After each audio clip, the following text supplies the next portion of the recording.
All right, we're trying this. Hopefully it worked. Locked in, ready to go. A little QB school live. Do it live. Tuesday, off day. 'Tis the season. We're into the holidays. It's real football time, y'all. Real football time. Oh, hold up. Dang.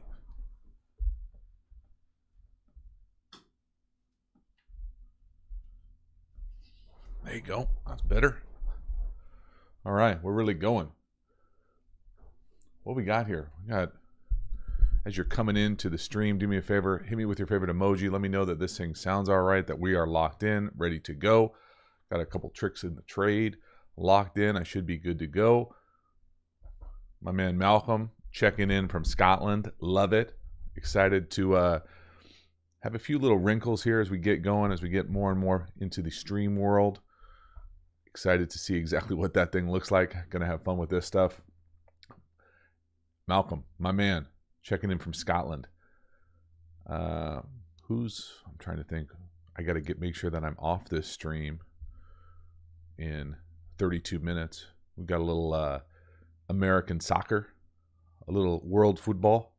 Excited with my man William Jones checking in. Appreciate you all. Hopefully you all had a good, we call it, if you're from the States, a good Thanksgiving, a good holiday shopping weekend as well. We certainly had a good one over here at the quarterback school, so I sincerely appreciate all the support. With that being said, now's the time, y'all. You got questions? We'll pretend to have answers. I'm excited to see exactly what y'all want to talk about, what we do today. Herbert was the video today. As you come into this thing, do me a favor, make sure you like all that type of good stuff. I sincerely appreciate the support for the channel, for the live stream, all good stuff. So, see if I can solve my issues right at the gate. Jeez Louise. It's going to be a problem. There we go. All right. We got a few more moving buttons that I'm not necessarily used to, so I apologize if we're going to deal with some technical difficulties as we're going through this thing. I certainly am going to try to be as consistent as I can be with these lives as we kind of go through this thing. Make sure that I finish it out. Let me see if this thing works here. All right, we're back. We're better. We're good to go. But there's a lot of good football. There was some good college football over the weekend. I'm hoping to pump into some college all 22 here as we get going as well. So if there are guys you want to see in college football, probably Caleb Williams on the docket, Drake May. If I come into some more film of Drake May, certainly be someone that we look into. All the guys that will obviously be in the draft class coming up here. My man Malcolm, love the Trevor Lawrence video. That last minute drive was pretty amazing. Hey, yo, William Gilman. Make sure that that's the amount that you want to give William Gilman. I appreciate it. It's a significant gift, my guy. You're the man if that's the case. No worries if you want it back. I don't know how you get it back in a super chat, but I sincerely appreciate it. That's big time. 1, love your videos. 2, I personally think it's telling that the one game Justin Fields isn't starting, the Bears can't score more than 10 points rather than the 30 they were averaging the last couple of weeks. What's your opinion on how much of that offense is Fields? Well, first of all, my guy, big time support. Thanks, sir. I appreciate the fact that you love the videos. I really do enjoy doing the videos, specifically on Fields as well. But, I mean, let's not get it twisted either. Oh man, is my face going to come off that thing? Hopefully that works. Hold on now. I got to go all the way through these things. Should just guess. You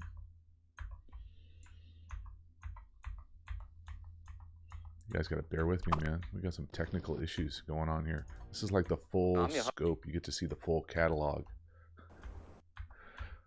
Nope. I shouldn't. There it is. Look at that. Golly. What was that? All right. Back to William. I mean, the whole thing is Justin Fields. I think everybody kind of knew it a little bit, just intuitively, that he was carrying this group. I know people love to kind of say, gosh, he's not a great passer, or what wide receivers want to go play with him. I mean, just go back. My thing about it is the film is the film is the film. You go back and look at the grades coming out of college. I think Justin Fields might have been the highest rated accurate quarterback from PFF ever. Now, I'm not saying that those grades are the end all be all, but they're a variable you can turn to. The guy can spin the ball. Now, he can't spin the ball if he doesn't have anybody to throw it to. This is not, your local turkey bowl, your local recess game. You have to have some weapons on the perimeter. But if he doesn't have weapons, which he doesn't right now, in my opinion, certainly not a high-level collective unit of weapons on the perimeter, he's still shown that he can score 30.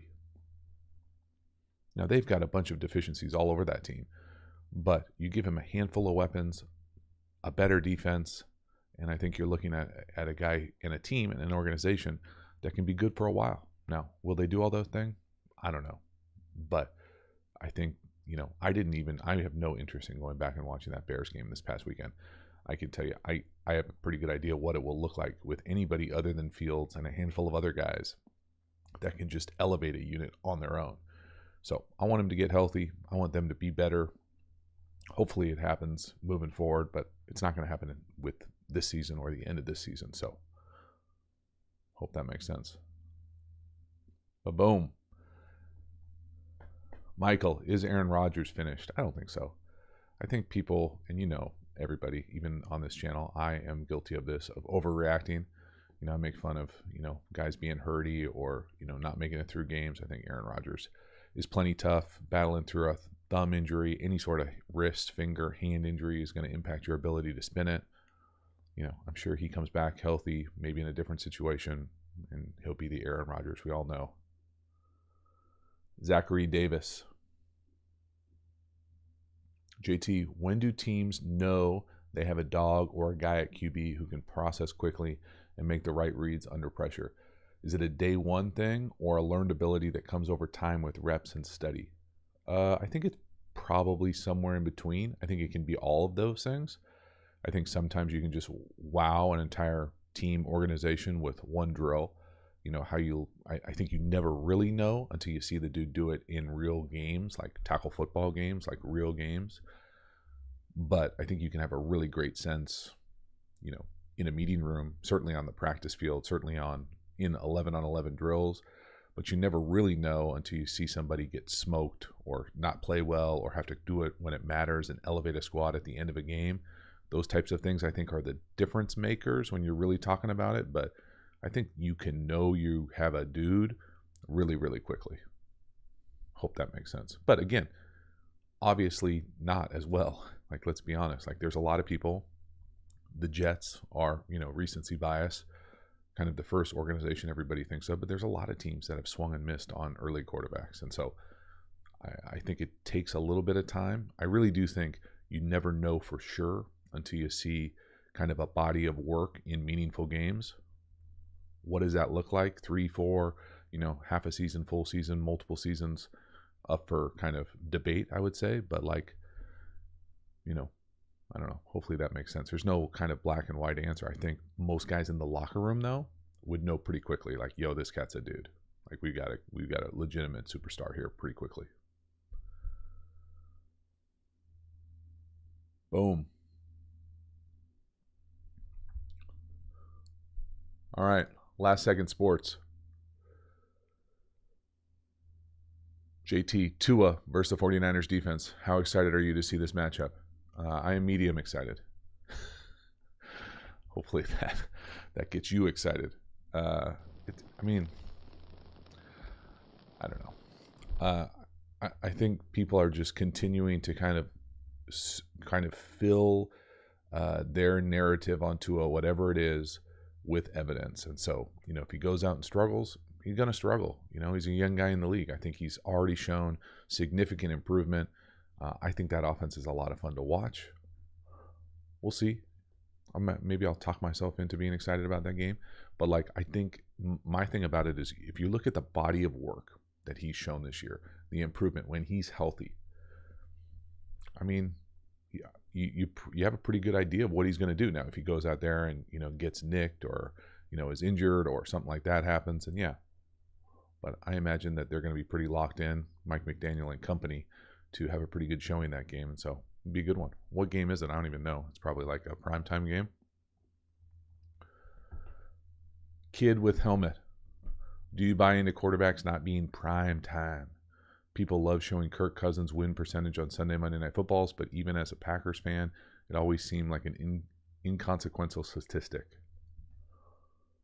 I personally probably don't buy into that.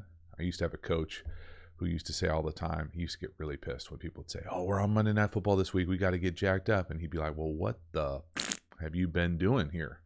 You're not getting jacked up for 1 p.m.s, for 4 p.m.s, for, we get jacked up every single time we go out there. And so I think there's probably a little bit more truth to that. I think probably some players, if you're fortunate enough to do it for a long time, maybe back in the day, you felt like there were more eyes on you on those primetime games, Monday Night Football games. But nowadays, I feel like everybody watches every game. If you're a real true fan. I don't know. Maybe I'm just living in the past. My guy Joe coming in hot. What you got, Joe? Hey-o. I'm late to the live. Zach Wilson done and in. Oh, man. I haven't talked about it. Do you think Zach Wilson is done in New York? I don't know if it's just immaturity, but his attitude is something. Yeah, I don't know, man. I think I'm probably going to stay away from the maturity angle of it and just try to focus on the play element of it. I think, I don't know. I personally don't think he's done. Now, maybe he might be done in New York, but I think his ability to spin it and not necessarily what he's done so far in the league, but just the ability that potentially is there. I think that he'll hopefully get another opportunity to show that he can play and play consistently. Now, is that always the case? I think of guys like Josh Rosen. I thought Josh Rosen was a pretty good quarterback too. And that obviously hasn't worked out. And so there certainly is something off. And, I'm not going to pretend to play psychiatrist from, across the coast in a building that I'm not in. But, man, yeah, I personally didn't necessarily feel like he should have been pulled how he was pulled. Now, that's just me maybe having my own issues and demons. But the idea being that, you answer a question sideways. I've heard rumors that there were reasons why he did that. I'm not going to sit there and tell you that I believe them or what. It was just a shitty answer in a shitty time, and it seems like he's paying the price for a number of different things. I still think, that there are probably, 5-ish teams that would love to have a guy who can throw it like he can right now. Maybe. I don't know. Now that doesn't mean that he's going to be able to be consistent enough to be a high-level quarterback in the league for a long time. There's obviously some sort of disconnect that isn't showing up in the film, that is showing up somewhere else. And then when you see somebody else go in there like Mike White and be able to have the day that he had, and I haven't seen the film, but I've seen the highlights, and he looked like a pretty good day, and it looked like in pretty shitty conditions. So somebody can do it. Now, granted, that was against, not the greatest defense in the world, but we'll see. I don't know. I feel like that thing, I don't know how that thing gets better. Maybe that's the best way to frame it. How does it get better for the head coach, for Zach Wilson, for that team? I don't know. Tough. Sorry. That's a real shitty answer. All right. What else we got here? I appreciate you guys hanging out. Do me a favor. Hit the like button as you come into this thing. We got, almost 40 of our closest friends in here. Try to get through a hand more of these things if we get a moment. Last Second Sports, seeing Tua and Hurts flourish in year 3. Doesn't this show we should have patience for development of quarterbacks? Yeah. I think we've always kind of advocated for that. I think the reality is that many coaches don't have 3 years. Like, that's the disconnect, right? Like, maybe back in the day, you could have developed a guy on the bench. You could have, seen some improvement on the field. You could have lived through kind of Peyton Manning's rookie year. Where now, if Peyton Manning were to have his rookie year right now, is the team thinking about moving on? Those are the conversations that happen nowadays. Is, are coaches getting fired? There will be, I don't think I'm going on a limb here and saying that there will be multiple first-year coaches that are in trouble for their job at the end of this thing, if even they make it to the end of this thing. And so it's going to be, that pressure is just different and causes a different level of stress and importance on where you place development versus performance and that kind of cocktail in between. I think, if you're fortunate enough to be in a situation like Hurts, even a guy like, for instance, this might be a hot take and I apologize, maybe it's just my own issues because I just watched the film, but Jordan Love. Jordan Love's a guy who's got a little bit of film out there, been around here now for a few years. I think when I turned on the most recent film, he looks pretty good. Like, he looks like kind of a savvy vet who's got a little rhythm and bounce to his game and kind of looks decisive and is ripping throws down the field. And now some of the throws were wide ass open, but that's another example of a guy who's been in a situation where he's been fortunate enough to develop and watch somebody who does it at a high level and pick the things that fits his game and mold it to his game and performance. And I think that there's a luxury to that just not everybody gets. And the reality is a Zach Wilson type guy who gets drafted to a shitty team, historically struggling franchise offensively, we'll say, to put it mildly. You don't get to watch those types of guys. Those guys are not, there is no one to learn from. You're not learning from Joe Flacco as you play. You're just not. And I mean, I don't know if Jets fans want their quarterback learning from Joe Flacco. That's a whole different question. But like those types of things where if you're in the building with Aaron Rodgers, you're watching Aaron Rodgers go about his craft.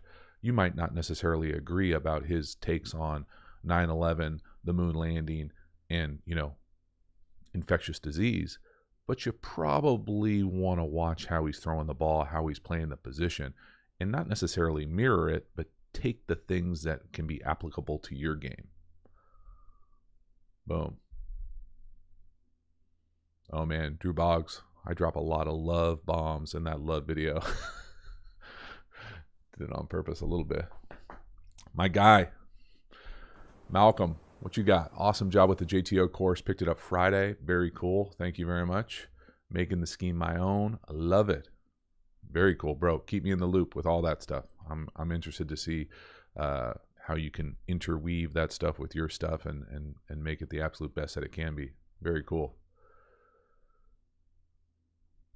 Lewis, I see you.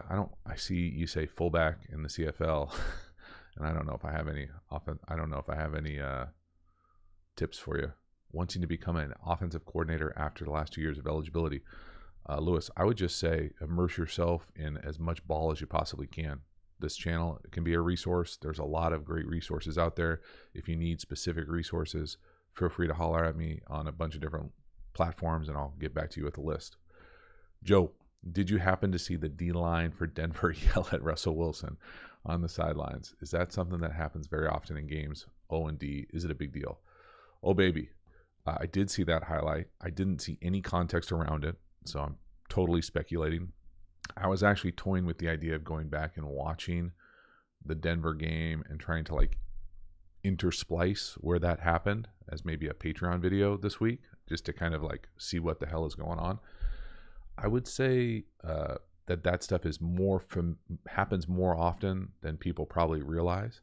I think in better situations, it happens behind closed doors, usually in like a locker room setting, usually post game and like reactionary type vibes or halftime type vibes.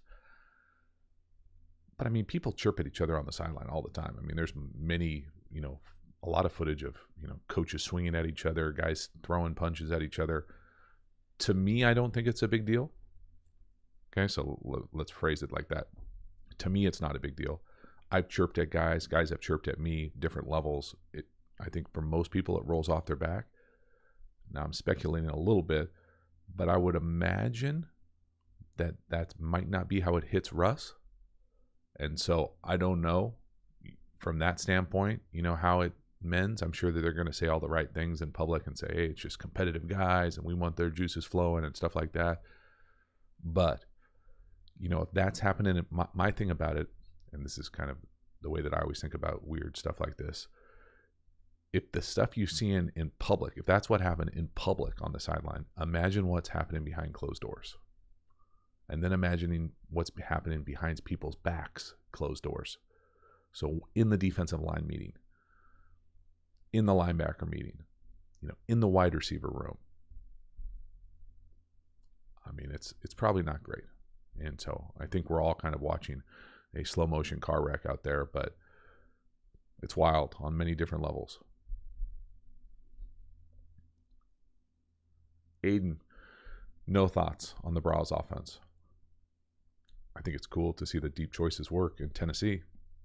That's about it.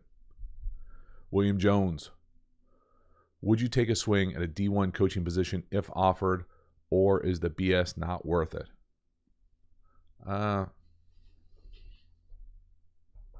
William Jones. I mean, I guess it depends. I don't know. Like, I think people think that means one thing, and in reality, I probably think it means something else. Would never say that I would turn down any option, but I'm not moving anytime soon. I really like what I'm doing here with this. I have a lot of fun with this. I don't know. Sorry. All right. What else we got here? I got to make sure that this thing, and someone in the chat, make sure you turn me off or let me know when the soccer game starts. I think it starts in 12 minutes. I'm not missing that thing. We got to take down Iran today. Derek Bell. Yo, catch the live, my guy. Love it. Finally able to catch a live stream. I left a comment on the vid, but I think a quarterback school course revolving around quarterbacks mechanics would be great. Derek Bell. I appreciate your faith in me. The mechanics thing to me it's not necessarily, it's just not my wheelhouse. Okay. And if that makes sense, I have a decent understanding of kind of general overview of mechanics. I'm certainly very familiar with my swing, my stroke, that type of thing. But when you start talking about generalities and like the biomechanics of stuff, I know enough to know that there are people that have better, deeper sense of knowledge and kind of approaches than I probably would. So I don't know if I would ever go that specific down like that lane, but I appreciate your faith in me to be able to do it. Boom. Last Second Sports, you know it, bro. I've actually always had it. I just lost the software that I needed for it. Found it again. So we're back in it now. I got a couple more wrinkles coming for the lives here as we get going back into this, getting close to playoff season. Hopefully do more and more lives, maybe some post-game reaction lives. We'll see. We'll see. Zachary Davis. Hey, JT, does a team like San Fran handle the relationship between Jimmy G and Trey Lance? How does? Knowing their plan to move on from Jimmy and make Trey the franchise next year. I mean, I don't know if there's a playbook for how to handle that. I think they're probably pretty fortunate to have a guy that I would classify, and I don't know Garoppolo, but I would imagine he's got enough of a pro vibe to be able to handle probably anything that they throw his way. You know, I'm sure that they were hopefully explicit with what was going on as far as drafting a guy. You know, he certainly knew for a while when they traded up that they were probably going to take a quarterback. Hopefully they communicated that with him up front. I think when you don't communicate your intentions, that's when things get really sideways. You know, I think of like Jordan Love, Aaron Rodgers, Brett Favre, Aaron Rodgers. But I think most people know if you're in pro ball for even just a short amount of time, you realize really quickly that it's a business first, and that's not just rhetoric, that's real life. You know, they are treating it as a business. You feel that element of it. It's, you know, there's no recreation element to it. As soon as you step into the building, as soon as you become part of the process of that. And so I feel like they would both try to handle it as professionally as they possibly can. I think it's a big ask, in my opinion, to ask a young guy like Trey Lance to come in and be a pro right out the gate in that tough situation. But from what I've seen from the outside, it looks like he's doing as well as he possibly could be in a really tough situation. I think a lot will depend on how the season plays out, or let me rephrase that. A lot could depend on how the season plays out as far as, you know, if they win the Super Bowl, are they really still going to make a change? I probably think that they would, easy for me to say at the end of November, but we'll see. Jimmy M. Hey, JT, how do I get recognized by coaches? Jimmy M., I'm assuming you mean collegiate coaches, and collegiate coaches are looking for good quality film and having if your coaches have relationships to reach out and advocate, but they're going to look at your film and they're going to tell within, a couple snaps whether you have the explosiveness or athletic ability or traits needed to play at their level. That's kind of the hard, cold truth, homie. Boom. Kurt Page, please let me know which tape you have broken down. Shuffle, shuffle, drop. Kurt Page, I would just search YouTube, the quarterback school shuffle drop. Appreciate you guys coming in, liking the video. I'm trying to think what else we got. Hopefully we can roll these cats here in a little soccer in a few minutes, but I appreciate you guys checking in off day. If there's maybe a handful more questions, get over there, lock in right now with the chat. I appreciate you guys coming in. We'll try to do the Tuesday one, maybe mix in a couple others here as we get closer and closer to playoff ball on a number of different levels.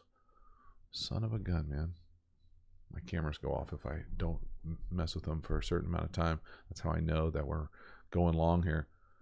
All right, where was the question I saw? Steve Smith, JT, is there a team you played for in your NFL career that you liked more than others? Maybe like your favorite team you had growing up that you ended up playing for. Steve, I grew up a 49er fan. I went to 49er training camp every day for many years when it was in Rockland, Northern California. So that was definitely my favorite team growing up. I enjoyed my time in San Francisco. Certainly got to play the most there. I had fun at all the stops. I usually tell people my favorite city that I played in was New Orleans. My favorite just vibe, game day vibe, the Packers, Lambeau. My favorite team, like group of dudes, was the 09 Bengals team. And now it helps when you're winning a lot, but that was always it. Derek Ridden, is there hope for Davis Mills? Yeah, sure, there's hope. I don't know if I was ever on the Mills train. Sorry. I think he's at probably the crummiest franchise in the crummiest situation in the entire league. Is it going to work out in Texas or for the Texans? Probably not, but doesn't mean that he can't have a great career there or somewhere else. Zachary Fuzzy, was Frankfurt Galaxy the only NFL Europe team you played for? Yes, I played for them twice. Love my time in Frankfurt, both times. Actually, I loved the vast majority of it. It wasn't always fun to live in a foreign country for multiple months, but it was fun to play, and I had a blast, and the people in Frankfurt were awesome. It was a good time. I really enjoyed my time there. Boom. All right, y'all. That's a wrap, I think. That was a fun live. I appreciate you guys hanging out. See if I can close this thing out with another switch. And make sure that you like the video. Let me know what you want to see next.